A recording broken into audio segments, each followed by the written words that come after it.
À l'heure où je vous parle, donc le 8 mars 2024, nous apprenons la mort de Akira Toriyama, décédé le 1er mars 2024. Auteur de manga très connu par Dr. Slump, mais surtout par la très célèbre, voire même potentiellement le manga le plus connu au monde, Dragon Ball. Personne ne s'y attendait, honnêtement. Qui s'y attendait? On a eu beaucoup de drames. On a eu la mort de Kentaro Miura, je crois que c'était en 2021. On a eu aussi l'auteur de celui de Yu-Gi-Oh!, celui de Albator et celui de Cobra récemment aussi. Et maintenant, eh bien, ce fut au tour du chef Toriyama. Il est décédé à 68 ans, c'est jeune. C'est jeune, c'est tôt, personne ne s'y attendait. L'annonce fut subite, vraiment. Il n'était pas malade. C'était très soudain. Donc forcément, ça touche.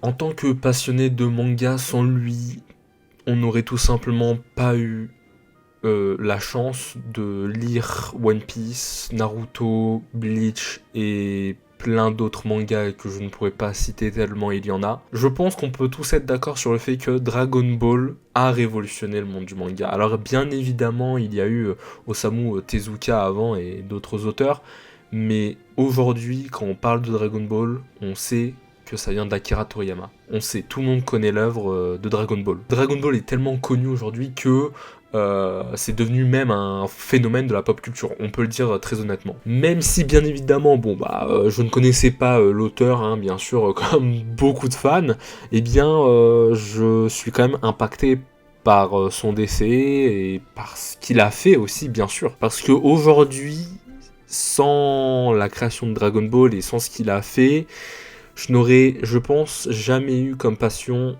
les mangas tout d'abord, et même l'envie de dessiner. Il faut savoir que quand j'étais plus jeune, je voulais être mangaka. Évidemment, ce fut grâce à Dragon Ball Z ou encore même à One Piece. Qui se souvient honnêtement, du moins pour les gens de ma génération 2000, de Direct Star, de la 17 qui diffusait Dragon Ball Z et One Piece.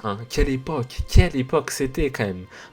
La nostalgie finalement. Ça rentrait de l'école et ça regardait direct la télé à regarder Dragon Ball, à enchaîner One Piece et Bleach. Et en réalité, j'en rigole, mais je pense que, faut être honnête, tous les fans de Dragon Ball et de manga en général, d'anime, ce que vous voulez, je pense que, étant petit, on a tous déjà essayé de se transformer en Super Saiyan, en gueulant comme des zinzins, vraiment, rendez-vous compte du fanatisme, un petit peu, quand même. Et faites pas semblant, par contre, je l'ai fait. Alors, je veux pas faire l'hypocrite en disant que Akira Toriyama, c'était mon idole, non plus, je fais pas partie des fans ultra, ce que j'appelle, j'ai pas connu le Club Dorothée ou quoi que ce soit. J'ai plus été bercé par One Piece que par Dragon Ball, mais ça n'empêche que j'ai quand même grandi avec cette œuvre et qu'elle m'a touché. Bon, évidemment, quand on parle d'Akira Toriyama, on pense tout de suite à Dragon Ball Z, Dragon Ball GT, encore Dragon Ball Super, mais c'est vrai qu'on pense pas à ses autres œuvres qu'il a fait comme Dr. Slump, Nekomajin, Sandland, Jacko, et puis aussi, il a pas fait que des mangas, il a aussi fait des chara-design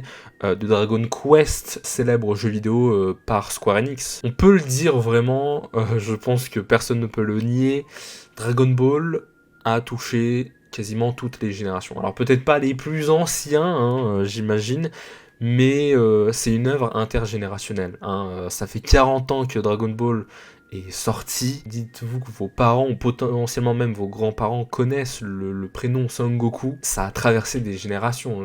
Vraiment, c'est phénoménal. Et je pense même, je dis, c'est possible, après, attention, je n'affirme pas ça, mais c'est possible même que Son Goku soit aussi connu que Superman. Franchement, ça ne m'étonnerait pas. Bon, voilà les amis, je veux pas faire une énorme vidéo sur ce sujet parce que c'est un sujet un peu triste. Voilà, mais en tout cas, sans Toriyama, on n'aurait pas eu droit à de nombreux mangas aujourd'hui. Dragon Ball a été une inspiration pour de nombreux mangaka aujourd'hui, vous le savez bien plus que moi. Et évidemment, je pense que si Toriyama n'existait tout simplement pas ou n'avait jamais sorti Dragon Ball ou autre, on n'aurait jamais eu droit à ces classiques en réalité. Voilà les amis, c'était une petite vidéo, hein. Je voulais pas en faire une grosse vidéo. Sur ce, je vous laisse avec un petit générique des moments de Dragon Ball avec quelques messages des mangaka et des personnalités sur le décès de Toriyama. Et évidemment, merci Toriyama Sensei.